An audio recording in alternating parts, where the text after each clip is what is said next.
हमारा राज्य बिहार, कितना गर्व होता है जब हम इसके इतिहास की चर्चा करते हैं। वह इतिहास जिसकी गाथा गाते पूरा भारतवर्ष कभी अगाता नहीं। वो बिहार जिसे अपने ज्ञान व विज्ञान से पूरे देश को अलौकिक बनाने का बहुत बड़ा श्रेय प्राप्त है। वो बिहार जहाँ दुनिया का सबसे पहला गणतंत्र लिच्छवी गणतंत्र था। वो बिहार जहाँ दुनिया का प्राचीन सबसे बड़ा नालंदा विश्वविद्यालय था। वो बिहार जहाँ विश्व में सर्वप्रथम सुश्रुत ऋषि द्वारा प्लास्टिक सर्जरी का आविष्कार हुआ था। वो बिहार जहाँ के चाणक्य ने विश्व को अर्थशास्त्र एवं कूटनीति जैसे विषय सिखाए थे।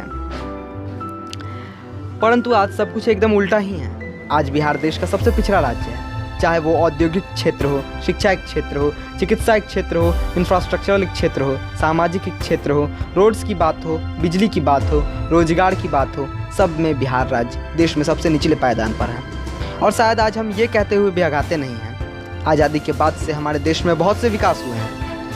बहुत से राज्य हमसे हर एक क्षेत्र में आगे हैं और वर्तमान में बहुत तीव्रता से आगे बढ़ रहे हैं और विकास की इस होड़ में हम कहीं पीछे छूटते जा रहे हैं।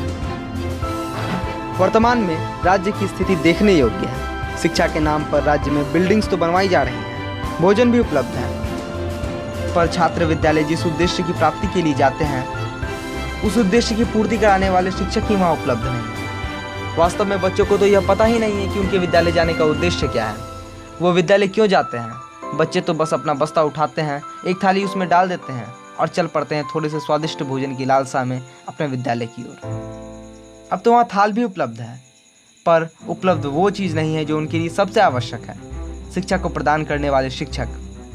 हर साल रोजगार के नाम पर शिक्षकों की भर्तियाँ तो निकल जाती हैं, पर आते 90% वही शिक्षक हैं जो इस घिसी पिटी शिक्षा व्यवस्था में पले बढ़े और रोजगार की तलाश में शिक्षक बन गए। मेरा उद्देश्य शिक्षकों का अपमान करना नहीं है, बल्कि उस शिक्षा व्यवस्था को सबके सामने लाना है जो अशिक्षा की रूढ़िवादिता में समाई हुई है। भ्रष्टाचार भी इस पर उतना ही हावी है। बहुत से प्रतिभाशाली शिक्षकों को भर्तियों में छांट दिया जाता है क्योंकि वे पैसे नहीं देते हैं अथवा उनके पास पैसे होते नहीं हैं। वहीं अयोग्य लोग भर्ती हो जाते हैं क्योंकि उनके पास देने हेतु पैसे होते हैं और वो उस कुर्सी पर बैठकर शिक्षक जैसे सम्मानित पद का अपमान करते रहते हैं। परंतु उन्हें अयोग्य कहकर उनका अपमान करना भी बहुत गलत है, क्योंकि अयोग्य तो वो शिक्षा व्यवस्था है, सरकार की नीतियां हैं जो लोगों को योग्य नहीं बना सकती। सरकार कहती है आज राज्य में सुशासन है, सबको अपने अधिकारों की प्राप्ति होती है। वित्त रहित शिक्षकों की स्थिति ही देख लीजिए, इसी से पता चलता है कि कितना सुशासन है। आज राज्य की 60% से ज़्यादा उच्च स्तरीय शिक्षा ये वित्त रहित शिक्षक ही प्रदान करते हैं, जिन्हें वेतन के नाम पर कुछ नहीं दिया जाता है। 38 साल पहले 1982 ईस्वी में कांग्रेस की सरकार द्वारा इसकी शुरुआत हुई थी, जिसने वर्तमान में शिक्षकों के लिए एक अभिशाप का रूप धारण कर लिया है। हम कहते हैं कि बिहार भी अब धीरे धीरे विकास कर रहा है। क्यों भाई, धीरे धीरे क्यों विकास कर रहा है? क्या राज्य की जनता टैक्स नहीं देती या आप टैक्स माफ़ कर देते हैं? फिर ये धीरे धीरे की बात क्यों? जनता से पूरा टैक्स वसूलने के बाद भी अभी तक गाँव में रोड्स नहीं बने। कहीं बने हैं तो कहीं आधे बनाकर छोड़ दिए गए, कहीं खराब तकनीकी एवं सामग्री की वजह से टूट गए हैं। बिजली तो उपलब्ध है, पर उसके बिल को भरने के लिए कोई कमाई नहीं। हमारे पूरे भारत का, हमारे बिहार का हर बच्चा जिज्ञासु प्रवृत्ति का होता है और उसे परिवार द्वारा ऐसी दिशा एवं प्रोत्साहन प्रदान किया जाता है कि कम पैसों के माहौल में भी, अभावों में भी रहकर वो बच्चा विकास कर सकता है। परंतु क्या इतने से साधन ही पर्याप्त हैं? क्या इतने से ही बच्चों का भविष्य संवर जाएगा? क्या इतने से ही हर बच्चा अपनी पारिवारिक सामाजिक स्थिति को संभालने में सक्षम हो जाएगा? क्या इतने से ही हर बच्चा अपने देश के विकास में महत्वपूर्ण योगदान देने में सक्षम हो जाएगा? अगर हाँ, तो बंद कीजिए वो स्कूल्स जिनके माध्यम से शायद आपका उद्देश्य ही राज्य के बच्चों को अनपढ़ रखकर राज्य को मूर्ख बनाना है। क्या जरूरत है उन स्कूल्स की जहाँ बच्चों का बस टाइम पास होता है? बोलो क्या? 9 बजे बोलते हैं कि 9 बजे स्कूल में आना, लेकिन आधा से 11 बजे आते हैं, आधा से 10 बजे आते हैं। आते हैं हाजिरी भरने के बाद बस ऑफिस में बैठ कर लगते हैं कि कुछ भी पढ़ाई नहीं होता है, नहीं होता है। लड़का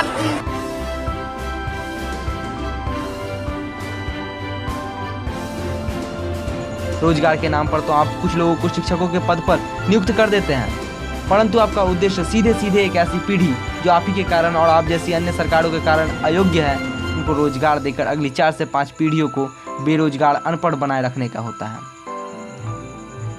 और आपका छिपा हुआ कुटिल केंद्रीय भाव क्या है? शायद आप यही चाहते हैं कि ये अशिक्षित बच्चे आपके झंडा बरदार बने रहें, अपनी मूर्खता और अज्ञानता से आपको सत्ता में सदैव स्थापित रखें। शायद आप और आप जैसी अन्य सरकारों ने इसे ही विकास समझ रखा है। कब तक यह सिलसिला चलता रहेगा? सरकारों की कुटिलता और धूर्तता में हमारा राज्य और हमारा देश सब धूमिल होते जा रहे हैं। आज राज्य में 715 माध्यमिक वित्तरहित विद्यालय, 507 इंटर स्तरीय वित्तरहित विद्यालय, 225 वित्तरहित डिग्री कॉलेज हैं, जिनके 50,000 शिक्षक हैं, जो राज्य में उच्च स्तरीय शिक्षा प्राप्त करने वाले विद्यार्थियों में से 60% से अधिक विद्यार्थियों को शिक्षा प्रदान करते हैं, जिनका कार्य अन्य उच्च स्तरीय शिक्षा प्रदान करने वाले शिक्षकों के एकदम समान ही है। अर्थात ये वित्तरहित शिक्षक भी वही कार्य करते हैं जो अन्य शिक्षक करते हैं, पर फिर भी इन्हें वेतन के नाम पर कुछ नहीं दिया जाता है।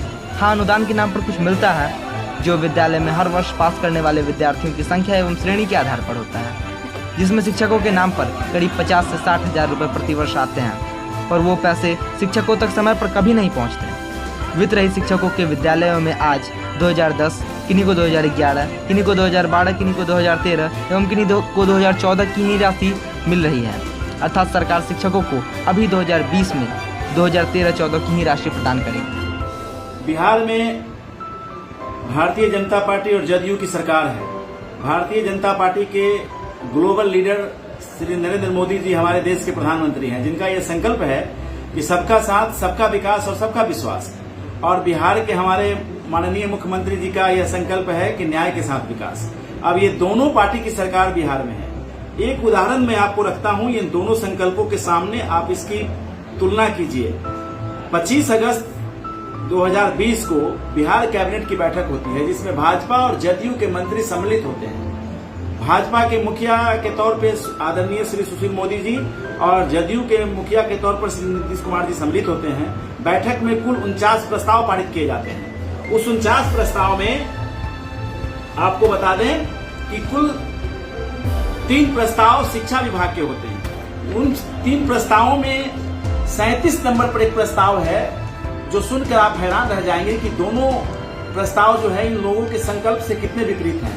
इस प्रस्ताव में यह कहा गया है कि समान प्रबंधकीय व्यवस्था के तहत जो अल्पसंख्यक विद्यालय और मदरसा संचालित होते हैं, उन शिक्षकों को हम राज्य कर्मियों की भांति 7वें वेतन का लाभ देंगे।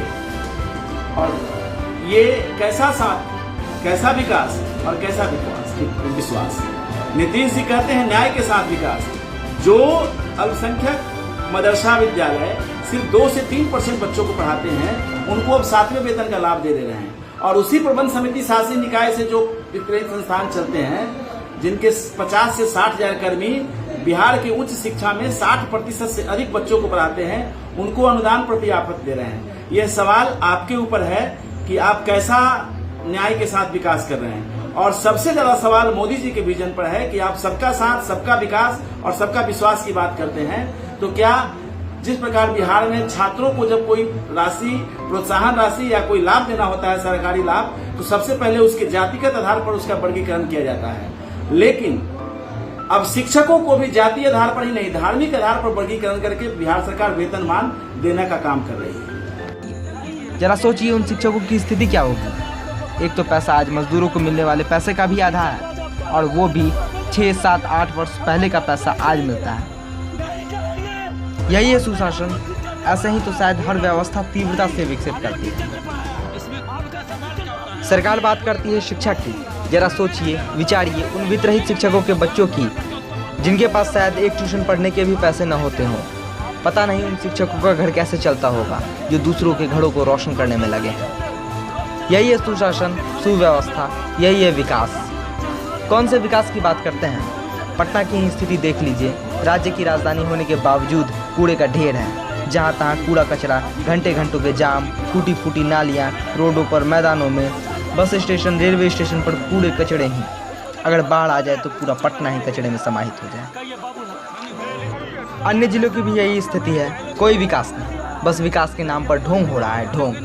चुनाव का समय आया तो पूरे राज्य में पीने लायक पानी की व्यवस्था करवाई जा रही है, नल लगवाए जा रहे हैं, टंकियाँ बिठवाई जा रही हैं। साहब, आप बिहार में बाढ़ से बचने की व्यवस्था ही कर देते हैं, पीने के पानी की व्यवस्था हम खुद कर लेते हैं। हाँ चलिए, कुछ हद तक सही है, पटना गया जैसे जिलों को सामने रखकर किया गया है, परंतु आप पूरे राज्य में इसे कड़ा कर उस डब्बे को ढकने का प्रयास क्यों कर रहे हैं, जिसमें बीते वर्षों में आपके द्वारा किए गए कार्य के नाम की एक भी पर्ची नहीं है। परंतु अब बहुत हुआ। अब ये कुशासन नहीं सहा जाता। अब ये पिछड़ा होने का ठप्पा नहीं सहा जाता, अब ये दुख नहीं सहा जाता। कब तक युवा यूं बेरोजगार घूमे, कब तक सरकारी नौकरी के नाम पर पटना, सहरसा, दरभंगा, पूर्णिया करे, कब तक एसएससी रेलवे के पीछे भागे, कब तक? बहुत हुआ। युवा तो अब जाग चुके हैं। सरकार के लिए भी अच्छा होगा कि अब तो जाग जाए। विकास के नाम पर धूल झोंकने का, सुशासन के नाम पर शिक्षकों पर अत्याचार करने का, शिक्षा के नाम पर बच्चों के जीवन के साथ खिलवाड़ करने का सिलसिला अब और नहीं चलेगा। हर युवा सक्षम है अपने विचारों के प्रदर्शन के लिए, हर युवा सक्षम है अपने अधिकारों की मांग करने के लिए, हर युवा सक्षम है अपने अधिकारों के लिए लड़ने के लिए। बस अब बहुत हुआ। धन्यवाद।